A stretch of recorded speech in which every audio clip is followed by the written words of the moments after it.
the United States has laid out a detailed roadmap for its involvement in Venezuela following the capture of Nicolás Maduro. Secretary of State Marco Rubio announced a three-phase plan centered on controlling the country's vital oil revenue. We break down the strategy and the high-stakes leverage Washington now claims. Phase 1, described as stabilization, is already underway. The core of the U.S. strategy is a quarantine on Venezuelan oil, using seized shipments and sanctions to gain what officials call maximum leverage. The stated goal is to prevent chaos while taking control of the nation's primary economic asset.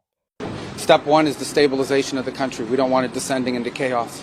Part of that stabilization, and the reason why we understand and believe that we have the strongest leverage possible, is our quarantine. As you've seen today, 2 more ships were seized. We are in the midst right now and in fact about to execute on a deal to take all the oil. They have oil that is stuck in Venezuela. They can't move it because of our quarantine and because it's sanctioned. We are going to take between 30 and 50 million barrels of oil. We're going to sell it in the marketplace at market rates, not at the discounts Venezuela was getting. That money will then be handled in such a way that we will control how it is dispersed in a way that benefits the Venezuelan people, not corruption, not the regime. So this initial sale of 30 to 50 million barrels is just the start. A senior official stated the U.S. will control these oil sales indefinitely, with proceeds going into U.S.-controlled accounts. This financial control is the primary lever for the next phases.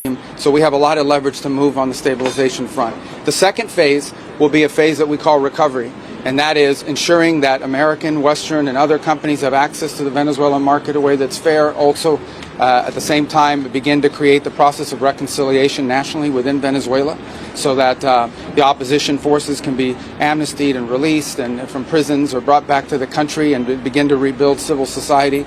The second phase, recovery, has 2 tracks. First, ensuring American and Western companies gain what is termed fair access to the Venezuelan market and its vast oil reserves. Concurrently, the U.S. envisions a national reconciliation process within Venezuela.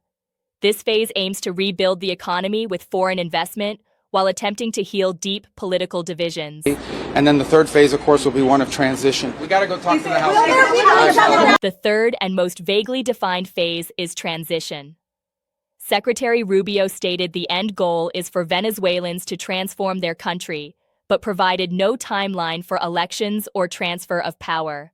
This ambiguity has sparked a sharp partisan divide in Washington.